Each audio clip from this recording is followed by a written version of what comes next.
좋은 아침입니다. 6월 20일 오늘의 이슈 한 번이 전합니다. 자, 임대소득자들, 임대소득자들 2천만 원 이하인 임대소득자에게도 건보료를 부과할 것이라는 건보료 부과체제 변화에 대한 이야기를 먼저 좀 드릴 거고요. 그리고 국내경제 이슈로는 5만 원권에 대한 재밌는 이야기를 잠깐 언급해 보겠습니다.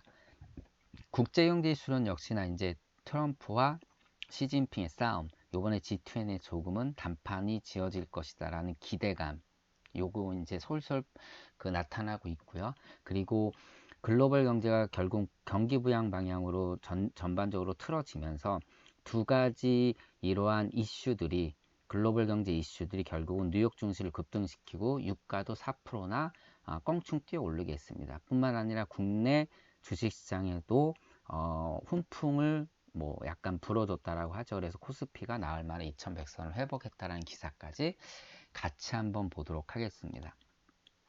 먼저 2천만 원 하면 뭐 다 아시다시피 금융종합소득과세 기준금액, 뭐 건보료 부과를 하는 뭐 그 과세소득에 대한 기준금액 뭐 이런 식으로 우리가 떠올릴 수 있는데요. 은퇴하신 분들은 은퇴소득을 갖고 이제 우리가 살아가죠. 근데 은퇴소득은 크게 과세소득과 비과세소득으로 나눌 수 있죠. 이게 뭐 비과세 연금 같은 것들의 어떤 장점을 그런 것 때문에 얘기하기도 하고, 뭐 부동산 갖고 굉장히 또 은퇴를 준비하시는 분들이 많죠. 임대소득으로. 그런데 이 2천만 원 이하 임대소득자한테도 건강보험료를 부과할 것이다 뿐만 아니라 금융소득도 2천만 원 이하인 사람한테도 건강보험료를 부과할 것이다 라는 방침이 이제 나왔고, 결국 내년 11월부터 바뀔 것이다 라는 얘기입니다. 뭐 좋지 않죠, 사실. 부담이 됩니다. 분명히 이 금액은 굉장히. 그런데 결국 뭐 지속적으로 말씀을 드렸는데요. 뭐 아니면 광고로도 충분히 보시고 계실 텐데, 뭐 건강보험 혜택이 굉장히 좋아졌습니다. 굉장히 또 좋아지고 있고, 올해도 굉장히 좋아진 혜택들이 많죠. 그런데 이에 반해서 또 건강보험공단의 재정이 좋지 않다라는 기사들도 같이 나오고 있습니다. 결국은 어쩔 수 없죠. 혜택이 좋아지는 만큼 걷어들여야 될 수밖에 없기 때문에 이러한 이제 기사들도 같이 나올 수밖에 없다라고 보고 있습니다. 자, 5만 원권에 대한 이야기인데요. 신사임당, 사임당 천하라고 합니다. 자, 5만 원권 천장이면 얼마죠? 5천만 원. 요게 10다발이면 5억이거든요. 요거를 관봉이라고 하더라고요. 이 관봉이 10개면, 이제 이게 10개면 관봉이라는데, 이 5억이면 책 2권 정도의 크기의 무게는 10kg라고 합니다. 요거 들고 있으면 그냥 생각만 해도 되게 흐뭇하거든요, 사실. 근데 이 5만 원권이 지금 우리나라에서는 가장 많이 쓰인다라고 합니다. 유통되는 금액으로는 거의 85%, 98조 원에 달하고요. 장수로는 약 37%, 20억만 장에 달한다고 합니다. 최근에 만원권보다 사실 5만원권이 더 많이 보이고요. 그리고 뭐 다 아시다시피 이제 그 10만원짜리 수표는 최근에 보이지도 않았어요. 수표를 잠깐 보니까 2008년에 9억 3천만 장에서 지금은 8천만 장으로 축소됐다고 합니다. 지금도 8천만 장이나 유통되고 있다라는, 교환되고 있다라는 게 조금은 저도 의아합니다. 최근에 저는 거의 10만원짜리 지폐 보지 않았거든요. 사실 뭐 쓰기 불편하죠. 그리고 뭐 조카들한테 용돈 줄 때도 이제 뭐 만원짜리 주면 인상 찌푸리죠. 뭐 제가 뭐 말씀드리고 싶은 거는요, 뭐 결국은 시장 규모가 커질수록 화폐는 계속 찍어낼 수밖에 없고, 화폐가 계속 이렇게 찍혀지다 보면 이제 어떻게 보면 뭐 지난번에 리디노미네이션에 대해서도 얘기를 했는데, 그 지폐의 어떤 규모, 이제 단위가 커지면서 어떤 일이 벌어지냐면, 그 구매력에 대한 이제 감각이 달라진다라는 거죠. 제가 예전에 일본 여행을 갔을 때 정말 환율이 높을 때 갔었거든요. 지난번에 잠깐 얘기를 해드렸던 것 같은데, 제가 콜라를 하나 자판기에서 뽑아 먹으려고 하는데 이게 하나에 6,000원인 거예요. 한국 돈으로 환산하면 미친 거죠. 그리고 그 뭐냐, 초밥을 사 먹으려고 하는데 초밥 한 개에 12,000원, 뭐 11,000원 이런 거예요. 도무지 돈을 쓸 수가 없는 거예요. 돈을 갖고 갔는데도. 이게 바로 이제 이 화폐의 단위나 이런 것들이 주는 소비 통제력이거든요. 반면에 뭐 세부나 뭐 베트남이나 방콕 놀러 갔을 때는요, 너무 저렴하죠. 막 20명이 같이 회식을 했는데 5만 원만 내면 되더라고요. 정말 좀 오래전 얘기는 지금은 좀 많이 올랐는데 정말 상상을 초월할 정도로 이 화폐 단위는요.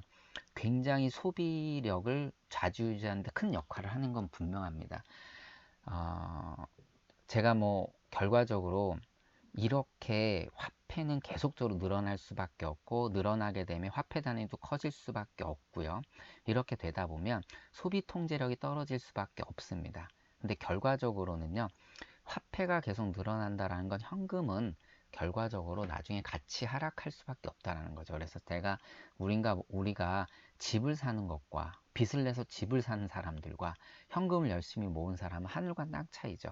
뭐 굉장히 극단적인 비교일 수 있지만 현금을 보유하는 거는요, 절대 자산을 늘릴 수는 없습니다. 분명 그게 기본이 돼야 되겠죠. 종잣돈을 마련할 때 우리는 부동산이라든가 주식과 같은 인플레이션 자산을 보유해야지만 장기적으로는 분명히 좀 더 나은 자산 가치를 우리가 만들어낼 수 있다라고 뭐 말씀을 드리고 싶은 거고요. 늘 뭐 강의할 때 가장 강조하는 부분 중에 하나입니다. 하지만 단기적으로는 뭐 함부로 논할 수 없지만 전 장기적으로는 분명히 그게 맞는 재테크라고 생각을 하고 있습니다. 자, 국제경제 이슈 보도록 하겠습니다. 먼저 뭐 어제 말씀을 드렸죠. 시진핑이 G20에서 트럼프가 보자라고 했을 때 답변 안 했죠. 트럼프가 열받아가지고 뭐 너 안 나와도 돼. 너는 나랑 그 단판을 지을 수밖에 없어 했다가 다시 또 트럼프가 전화를 해서 뭐 이제 손을 내밀어서 결국 이번에 전화 통화를 했고 어저께 말씀드렸죠. G20에서 둘이 이제 만날 것이다. 긴 시간을 갖고 우리가 협상할 것이다 라는 얘기를 했습니다.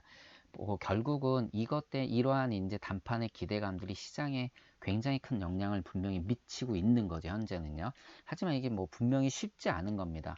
뭐 예를 들어서 이게 그냥 관세, 무역 분쟁에만 치중된 게 아니라 뭐 계속적으로 말씀드렸듯이 기술 분쟁이라든가 뭐 여러 가지 그 뭐 환율 전쟁이라든가 다 엮여져 있거든요. 뭐 예를 들어서 중국에서 이렇게 얘기를 하죠.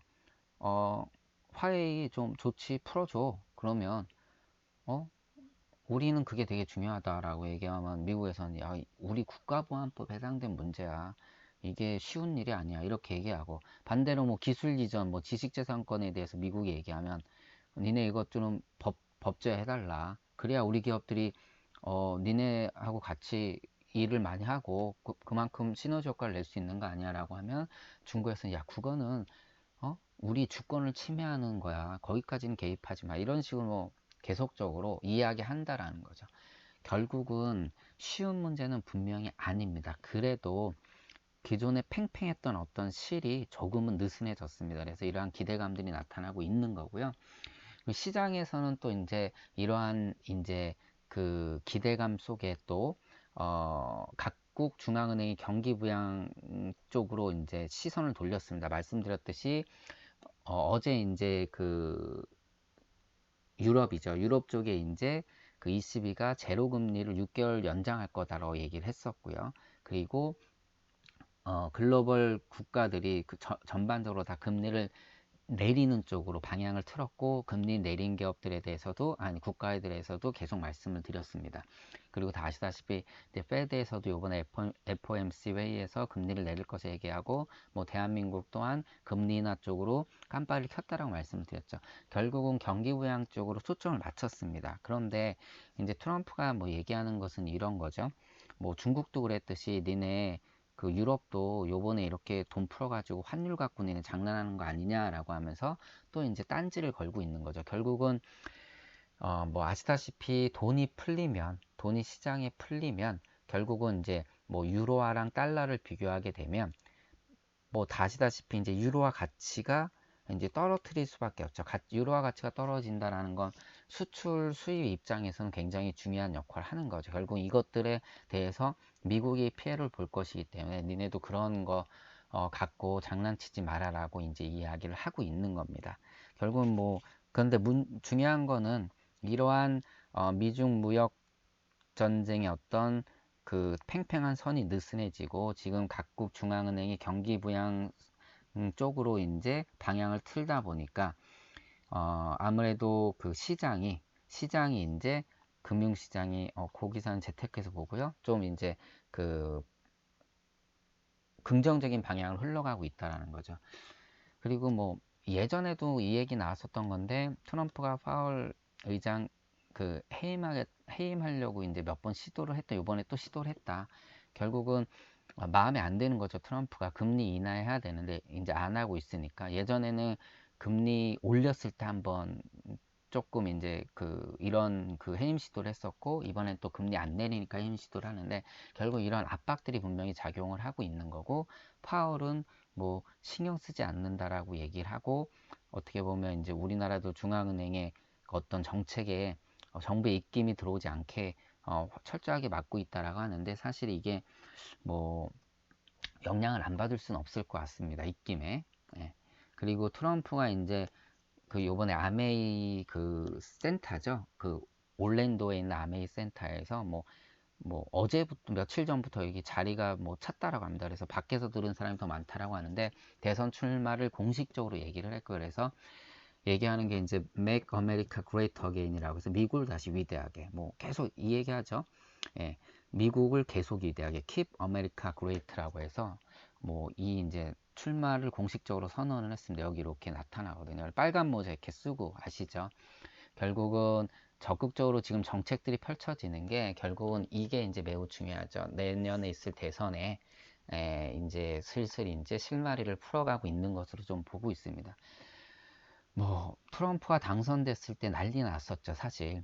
뭐 예상을 뒤집었었고요. 결국은 그때 뭐 금값 올라가고 달러 올라가고 안전자산이 막 올라갔었는데 결국 뚜껑을 열어보니까 주가가 미친 듯이 올라갔고, 지금 트럼프가 얘기하는 게 뭐냐면 68번의 뉴욕 증시 최고치 경신 51년 만에 최저 실업률 이런 거 얘기하면서 나만큼 뭐 한 사람 없다. 그리고 뉴스 니네들 다 꺼져 뭐 이러고, 뉴스 엄청 언론이 파괴적인 존재들이라고 얘기하고 있고 뭐 이런 식으로 얘기를 하고 있죠. 뭐 무튼 뭐 중요한 것들, 그래서 트위터에서도 계속적으로 한마디씩 내놓고 있는 것들이 매우 시장에 어마어마한 영향을 미치는데, 뭐 어제도 잠깐 언급을 했지만 트럼프의 영향, 뭐 미국의 영향은 뭐 사실 뭐 어쩔 수 없이 거대한 시장의 어떤 움직임을 분명히 만들어내고 있는 것은 확실합니다.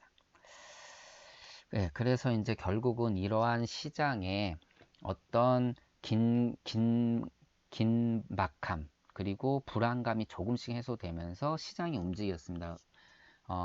다우조수 300 산업평균 지수도, 그리고 S&P 500 지수도, 나스닥도 다 뛰었고요. 특히 기술주, 에너지주 위주로 많이 올랐고, 여기에 금융주까지 또 같이 올랐습니다. 변동지수 VIX는 떨어졌고, VIX는 떨어졌고요. 그리고 유가는 또 반대로 급등을 한 거죠. 이게 결국은 이 시장을 움직이는, 결국은 트럼프의 어떤 행보, 그리고 국가들의 어떤 정책에 대한 행보들이 결국은 금융시장을 움직이게 하는 거고, 이런 움직임은 결국은 주식을 오르락내리락 하게 만드는 거죠. 해외 주식 투자가 20대가 가장 많다라고 합니다. 저는 사실 요거 보고 조금 깜짝 놀랐습니다. 20대가 30대도 아니고, 과거에는 사실 40대가 가장 당연히 많았죠. 뭐 40대라고 하면 뭐 보통 우리가 생산 가능 인구라고 해서 그 사이에서 가장 부의 축적이 뭐 많은 시기라고 보통 얘기를 하죠. 뭐 과거에 잠깐 언급해 보면 우리나라가 뭐 베이버 세대들이죠. 베이버 세대들이 88년도에 결혼할 때 집값이 엄청 올랐고, 또 2002년도 월드컵 있을 때는 이 사람들이 부의 축적이 가장 많은 시기여서 재건축, 뭐 대형 아파트 논란이 이때 있었죠. 부를 지속적으로 축적시켜 늘리는데 굉장히 중요한 역할을 하는 게 이제 40대인데, 40대, 30대, 50대 순이었는데 지금은요 20대가 해외 주식 투자를 가장 많이 한답니다. 물론 해외 주식 투자니까 조금은 신세대니까 이런 느낌이 있다라고 해도 20대가 가장 많이 차지한다는 기사는 사실 깜짝 놀랐고요. 투자 비중으로 보면은요 44.7%를 해외 주식에 투자한다라고 합니다. 그리고 가장 많이 산 주식이 아마존은 아니고요, 애플입니다. 역시나 이것 또한 이제 이 세대 차이를 좀 느낄 수 있는 것 같아요. 결국 굉장히 어떻게 보면 잘하고 있는 거라고 보고 있고요. 네, 잘하고 있는 거라고 보고 있고 결국 4년 전에 비해서 26배나 급증했다라는 거. 이거는 사실 뭐 이 통계에 조금 저기 약간 모호한 면이 있는데 가장 중요한 건 최근에 이제 모바일 26 뭐 물론 이제 이런 모바일이나 그리고 그 비대면 계좌 개설들 거기에다가 모바일의 기술, IT 기술들 여기에다 규제 같은 것이 완화가 됐다라는 것이 굉장히 훨씬 더 큰 영향을 미쳤을 것으로 사실 보고 있습니다. 그리고 이제 양적 완화 물결 결국은 코스피가 나흘 만에 2100선을 회복했습니다. 외국인이 엄청나게 매수를 해줬고요. 결국은 국내 증시뿐만 아니라 뭐 다 올랐죠. 뭐 다 올랐습니다. 사실은 이제 유동성 랠리가 조금 펼쳐지고 있는 거죠. 결국은 시장에 돈이 풀리면 결국은 돈이 움직이는 곳으로 가격은 상승할 수밖에 없는 거고요. 수요와 공급의 법칙에 의해서. 그래서 중앙은행들이 통화 긴축에서 양적 완화로 움직임을 바꾸고 이것이 시장의 그 흐름을 만들어냈다라는 것이죠. 근데 뭐 일부에서는 이제 신중론도 좀 펼쳐지고 있습니다. 이 양적 완화가 과거에 뭐 예를 들어서 금융위기 때 그 상황과는 좀 다르다. 경기 침체에 따른 금리나 여부를 두고 얼마나 공조가 좀 이루어지는지 봐야 된다라고 얘기를 하고 있는데 이것이 이제 그 과거와는 좀 다르다라는 것이죠. 그래서 어떻게 될지 모르는 거죠. 그래서 조심스럽게 들어와라라고 얘기를 하는데 뭐 늘 이런 얘기는 이 사람 얘기 저 사람 얘기 서로 뭐 공방일 수밖에 없는 것 같고요. 자, 어제 잠깐 언급했죠. KB 자산운용에서 요번에 종로 타워에 공모펀드 조성해서 투자할 수 있다라고 말씀을 했습니다.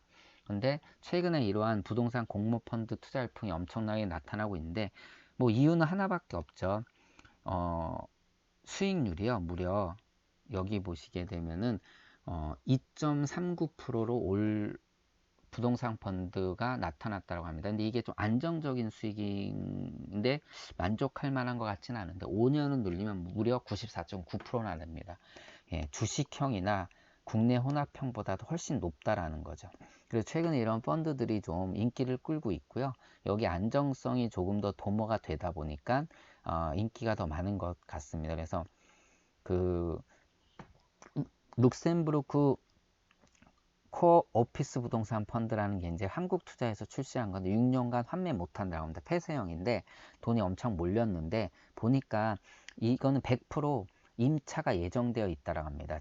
그 딜로이트에서 딜로이트 제너럴 서비스가 100% 임차 예정이어서 배당 수익 가능하고 물가까지 반영을 해서 준다라고 합니다. 그러다 보니까 뭐 약 6%의 안정적인 수익을 좀 기대할 수 있다. 이런 것 때문에 아무래도 부동산 펀드 뭐 파는 입장에서도 뭐 엄청나게 뭐 쉽지 않겠습니까? 사실 요 얘기 몇 마디만 하면 예. 그리고 부동산에 대한 어떤 대한민국 국민들의 어떤 그 투자 자산으로서의 인식은 매우 좋잖아요. 그렇기 때문에 아무래도 이런 좋은 효과가 나타난 것 같습니다. 자, 오늘 기사는 여기까지 보고요. 오늘 하루도 어제보다 더 행복한 하루 되시길 바랍니다. 한국보험보장연구소의 구종소장이었습니다. 고맙습니다.